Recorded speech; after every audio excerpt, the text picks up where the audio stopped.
السلام علیکم ورحمۃ اللہ وبرکاتہ۔ الحمد للہ رب العالمین، والعاقبۃ للمتقین، والصلاة والسلام علی سید الانبیاء والمرسلین،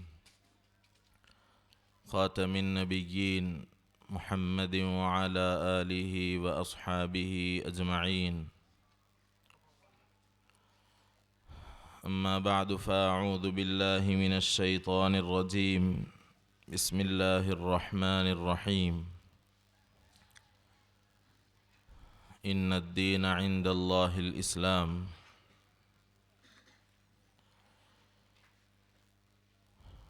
ومن یبتغ غیر الاسلام دینا فلن يقبل منه وهو في الآخرة من الخاسرین۔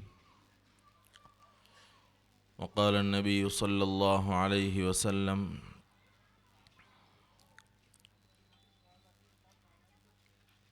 انا خاتم النبیین لا نبی بعدی، او کما قال علیہ الصلاة والسلام۔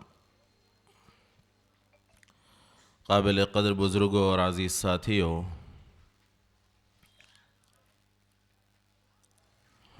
بڑی خوشی اور مسرت کی بات ہے کہ ہم اور آپ یہاں پر ختم نبوت کے مفہوم کو سمجھنے کے لیے اور صحیح تعلیمات سے آراستہ ہونے کے لیے، صحیح عقائد کی پہچان کے لیے یہاں پر جمع ہوئے ہیں۔ اللہ تبارک و تعالی سب کے آنے کو، سب کے سننے کو، سب کے کہنے کو قبول فرمائے۔ حاضرین گرامی، جیسا کہ ابھی اعلان کیا گیا کہ مجھ سے متعلقہ عنوان توہین اسلام کے مجرم کے عنوان سے ہے۔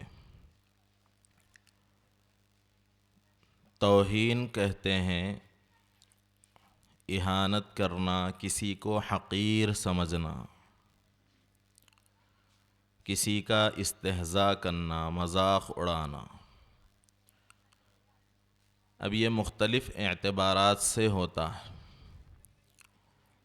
توہین اسلام کا مطلب یہ ہے کہ اسلام کی توہین کرنا، اسلام کو حقیر سمجھنا، اسلام کا مذاق اڑانا، اسلام کی تعلیمات کو کم سمجھنا، اسلام کی تعلیمات میں رد و بدل کرنے کی ناپاک کوششیں کرنا، اسلام کی تعلیمات کا مذاق اڑانا، استہزاء کرنا،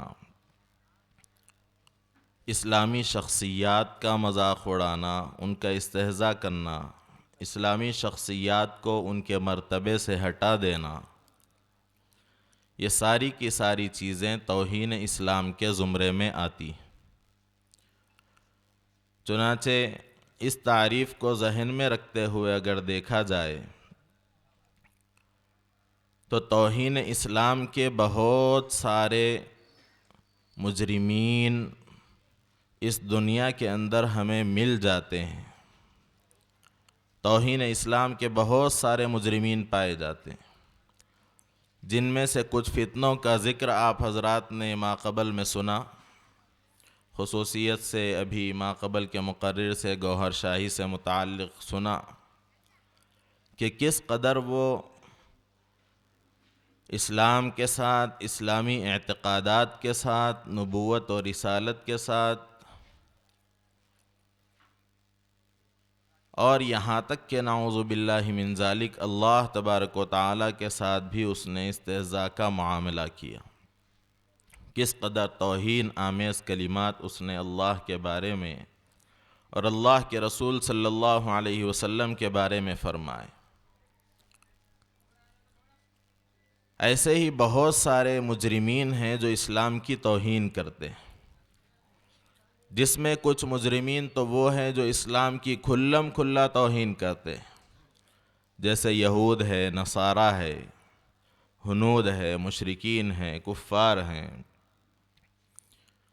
اور کچھ وہ لوگ ہیں جو اپنے آپ کو مسلمان بتا کر اسلامی لبادہ اوڑھ کر اسلام کی توہین، اللہ کے رسول صلی اللہ علیہ وسلم کی اور آپ کی پاکیزہ تعلیمات کی اہانت اور توہین میں لگے ہوئے.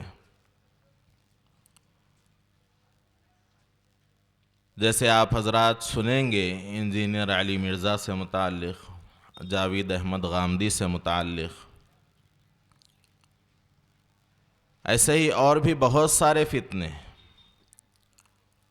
ان فتنوں میں خصوصیت سے آپ حضرات کے سامنے ایک فتنے کا ذکر کرنا یہ مشورے میں طے ہوا. وہ فتنہ کون سا فتنہ ہے؟ وہ فتنہ دیندار انجمن کے نام سے پایا جانے والا صدیق دیندار چند بسویشور کا فتنہ ہے. صدیق دیندار چند بسویشور کا جو فتنہ ہے وہ اس وقت حیدرآباد میں بھی پایا جاتا ہے. حیدرآباد کے اطراف و اکناف میں، ہندوستان کے مختلف علاقوں میں، پنجاب میں، پڑوسی ریاست، پڑوسی ملک پاکستان میں بھی پایا جاتا ہے. مختلف اعتبارات سے، مختلف ناموں سے، مختلف گروہوں میں ڈھل کر یہ لوگ کام انجام دیتے ہیں. چنانچہ اس فتنے سے متعلق کچھ باتیں اختصار کے ساتھ بہت کم وقت میں آپ حضرات کے سامنے رکھنی ہے. پہلی بات تو یہ ہے کہ ہمیں اس بات کا پتہ چلے کہ اس فتنے کا بانی کون ہے، اس کا کیا نام ہے، اس کی تعلیم کیا ہے، اور ایسے ہی دینی اعتبار سے اس کی کیا حیثیت ہے، کیا مقام ہے، اور اس کے افکار و نظریات کیا ہیں، اس کے خیالات کیا ہیں، توحید سے متعلق، رسالت سے متعلق، آخرت سے متعلق، انبیاء سے متعلق، قرآن سے متعلق، احادیث سے متعلق اس کی کیا فکر ہے، اس کی کیا سوچ ہے، اس کے کیا نظریات ہے، اس سے ہم کو واقف ہونا. آپ حضرات سے گزارش ہے کہ پوری توجہ کے ساتھ آپ حضرات جو بھی گزارشات آپ کے سامنے رکھی جا رہی ہیں اس کو بغور سماعت فرمائیں. صدیق حسین اس شخص کا نام ہے اور اس نے اپنا نام دیندار رکھا، لقب دیندار رکھا. اس کے ساتھ ساتھ اس شخص کا ایک اور لقب بھی بتایا جاتا ہے، بلکہ وہ خود اپنے ساتھ لکھتا ہے اور باضابطہ اس کا ایک اچھا خاصا پس منظر بھی ہے. وہ لقب ہے چند بسویشور. چند بسویشور. اس نام کو سن کر آپ کو اندازہ ہو رہا ہوگا کہ اس شخص کی اور اس شخصیت کی حقانیت میں کس قدر سچائی ہے اور کس قدر مکر و فریب ہے، ایمان کا کتنا حصہ ہے اور ایمان سے خارج کا کتنا حصہ ہے. اس کا نام ہی خود اس کی وضاحت کر رہا. ہر عقل مند شخص سمجھ سکتا ہے کہ چند بسویشور یہ کسی بھی اہل ایمان کا لقب ہو نہیں سکتا، لیکن اس شخص نے اپنا لقب یہ رکھا چند بسویشور، اور خصوصیت سے اس نام کے ساتھ ہی ملقب ہو کر کتابوں کے اندر بھی اس نام کو لکھا جاتا ہے اور جگہ جگہ اس نام کا پرچار کیا جاتا ہے. اس شخص کی پیدائش سن 1303 ہجری میں اور 1886 عیسوی میں ہوئی. ہجری اعتبار سے 1303 ہجری اور عیسوی اعتبار سے 1886 عیسوی میں اس شخص کی پیدائش ہوئی. جب یہ آدمی پیدا ہوا تو خود اپنی کتابوں کے اندر تحریر کرتا ہے کہ میرے باپ نے میرے بارے میں یہ کہا تھا کہ یہ بالکل لاغر کمزور ہے، نہیں جیے گا، اس کو لے جا کر کوڑے دان میں پھینک دیا جائے، اس کی کوئی حقیقت اور کوئی حیثیت نظر نہیں آتی. لیکن اس کی ماں نے اس کو سہارا دیا۔ پھر اس کے بعد یہ شخص بڑا ہوتے ہوتے ہوتے ہوتے امت کے اوپر بوجھ بن گیا اور امت کی گمراہی اور ضلالت کا ذریعہ بن گیا۔ اس شخص کی ابتدائی تعلیم گلبرگہ میں ہوئی، اعلیٰ تعلیم حیدرآباد کے سٹی کالج میں، مدراس کے محمدن کالج میں اور لاہور کے پرسین کالج میں ہوئی۔ مذہبی تعلیم اس شخص نے کہاں حاصل کی، اس کے بارے میں کتابوں کے اندر کوئی خاص تفصیلات درج نہیں کی گئی۔ خود اس شخص نے اپنے بارے میں درج نہیں کی اور اس کے متوسلین نے، معتقدین نے، اس کے ماننے والوں نے بھی درج نہیں کی۔ البتہ اس بات کا ذکر ضرور ملتا ہے کہ یہ شخص قادیانیت سے بہت گہرا تعلق رکھتا تھا۔ چنانچہ دجال وقت اور کذاب زمانہ مرزا غلام احمد قادیانی، اس پر اللہ کی لعنت ہو، اس کے لٹریچر سے علمی استفادہ کیا اور اس کے گمراہ اور بے دین خلیفہ مرزا بشیر الدین محمود کے ہاتھ پر بیعت کی۔ پھر اس کے بعد کچھ مصالح خاصہ کی وجہ سے، آپسی اختلاف کی وجہ سے، جبکہ قادیانیوں نے اس کو نہیں مانا تھا اور خلافت میں اس کو حصہ نہیں دیا گیا تھا، تو اس وقت میں قادیانی، مرزا غلام احمد قادیانی سے تو کوئی اختلاف نہیں تھا، لیکن اس کے چیلوں سے اختلاف کی وجہ سے اس نے بیعت فسخ کی اور پھر اس کے بعد مستقل اپنی زندگی گزارتا رہا۔ محمد علی لاہوری قادیانی کی شاگردی میں رہ کر تفسیر قرآن اس نے پڑھی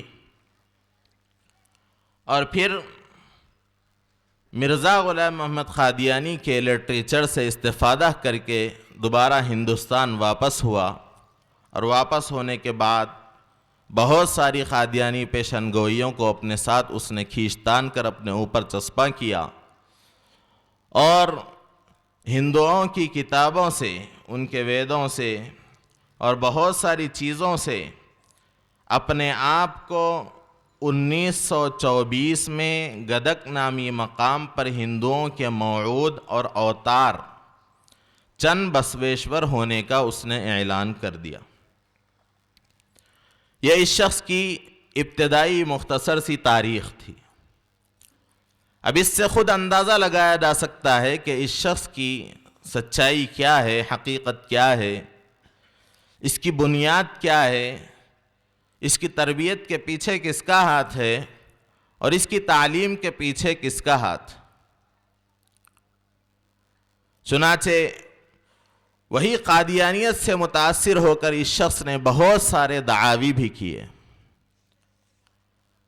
اس شخص کے اجمالی نظریات میں کچھ آخر میں سناؤں گا، لیکن قادیانیت سے متعلق اس شخص کا جو تعلق ہے اور قادیانیت سے اس کا جو رشتہ ہے، اس سے متعلق کچھ باتیں میں آپ حضرات کے گوش و گزار کروں گا۔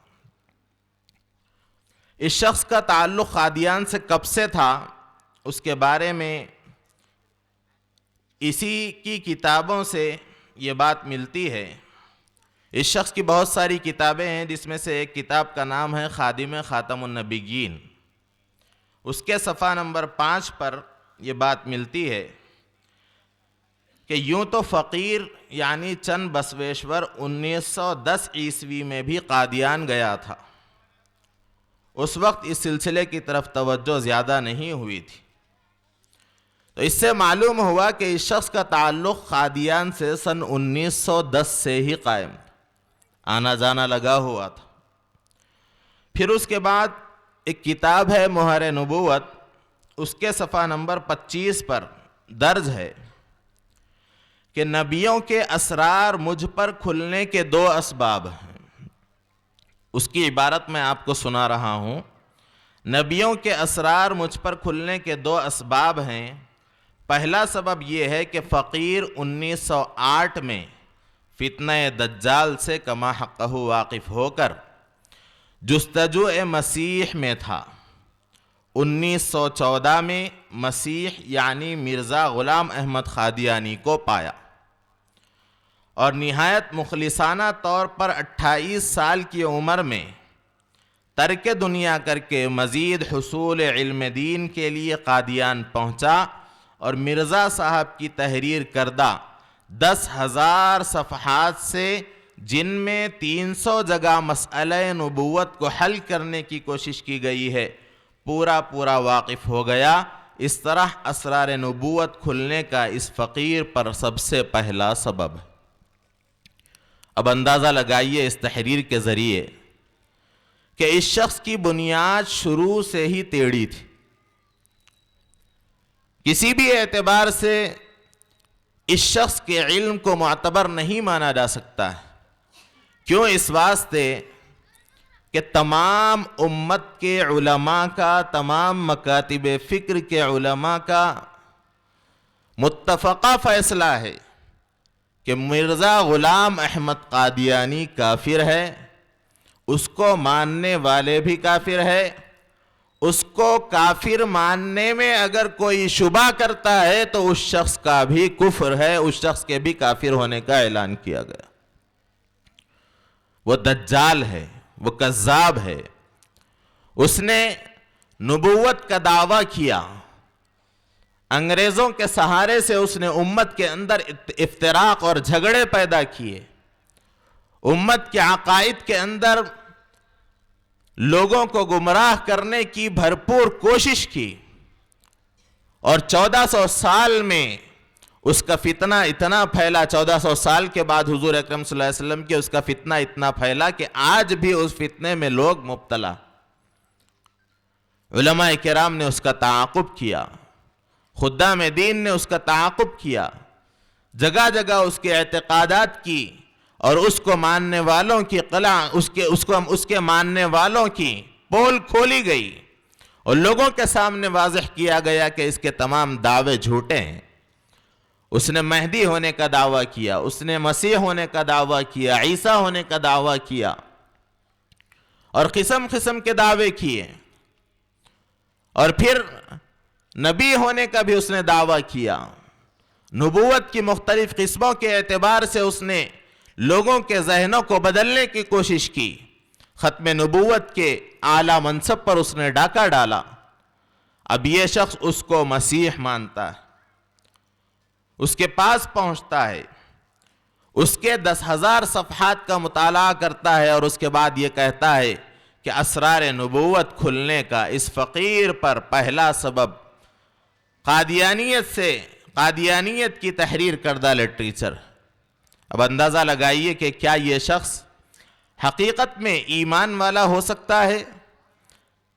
کیا اس شخص کی تحریروں کے پڑھنے اور اس شخص کی تحریروں کے استفادہ کرنے کے بعد اس شخص پر اسرار نبوت کھل سکتے ہیں؟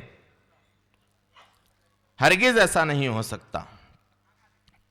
ایسے ہی قادیانیت سے اس کا تعلق مزید آگے بڑھتا گیا۔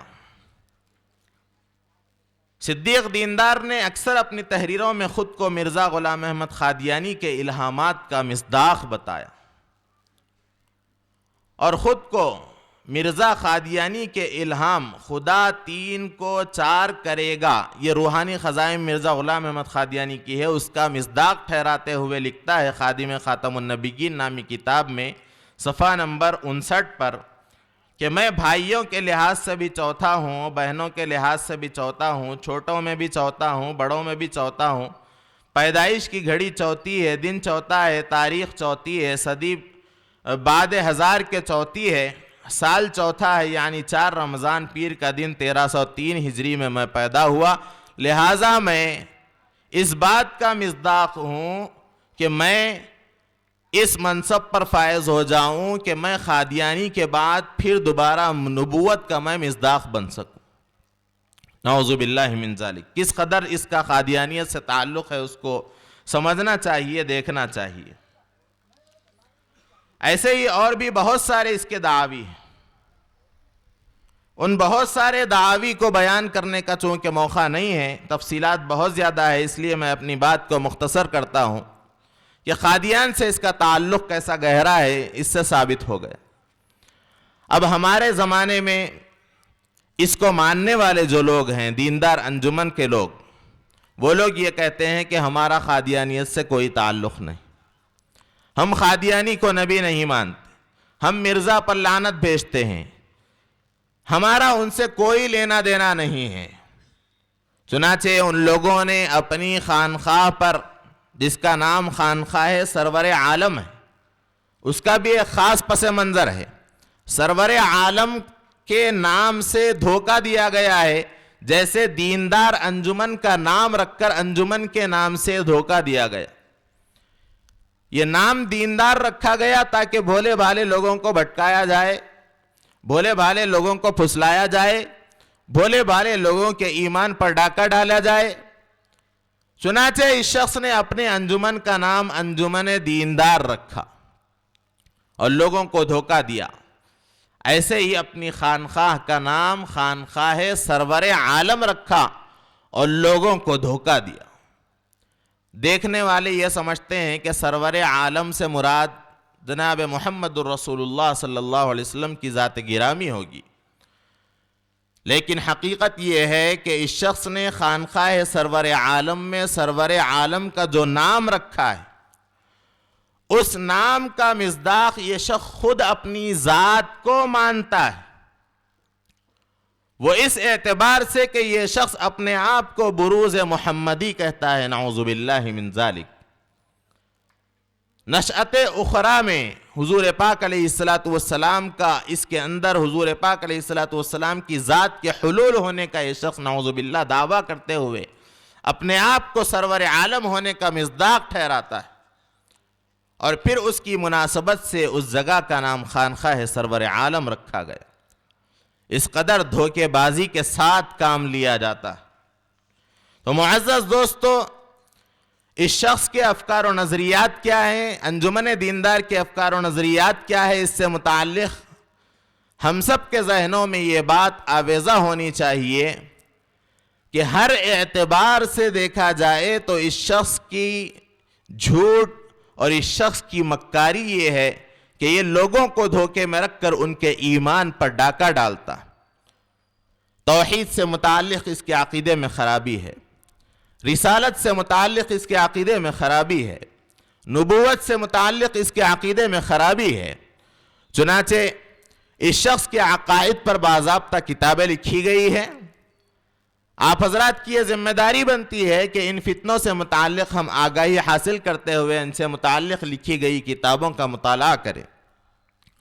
اللہ جزائے خیر دے ترجمان اہل سنت، ہم سب کے پیر و مرشد، ہم سب کے مشفق و مربی، ختم نبوت کے ذمہ داروں میں سے بڑے ذمہ دار حضرت مولانا عبد القوی صاحب دامت برکاتہم، اللہ تبارک و تعالی ان کا سایہ عاطفت ہم پر دراز فرمائے، بڑی جرأت کے ساتھ، بڑی ہمت کے ساتھ اس فتنے کی سرکوبی کے لیے حضرت نے بہت بہترین کوششیں فرمائی، اور پھر اس کے بعد اس فتنے کی حقیقت کو آشکار کرتے ہوئے حضرت نے ایک بہت اچھی اور ضخیم کتاب جو تقریباً 300 صفحات پر مشتمل ہے، جس کے اندر اس فتنے سے متعلق اہل سنت والجماعت کے تمام علماء کرام اور مفتیان کرام کے متفقہ فیصلے اور آراء کو بھی اس کے اندر جمع کیا گیا ہے، اور پھر اس کے بعد اس فتنے کی حقیقت کو، اس فتنے کی کتابوں کے اقتباسات کو نقل کرتے ہوئے اسی شخص کی کتابوں کے ذریعے سے، اسی شخص کی کتابوں کے اقتباسات کو نقل کر کے حضرت نے اس شخص کے فتنے کو خوب آشکار کیا۔ اس کا نام رکھا صدیق دیندار چند بسویشور۔ اپنی تحریرات کے اعتبار سے عقائد و نظریات، اس کے عقائد و نظریات کیا ہے، اس کو حضرت نے اس کے اندر بہت اچھے انداز سے بیان کیا۔ چند موٹے موٹے بنیادی بد اعتقادیوں کو حضرت نے ایک جگہ جمع کرتے ہوئے لکھا ہے، جو میں آپ حضرات کو پڑھ کر سناؤں گا، غور سے سنیے۔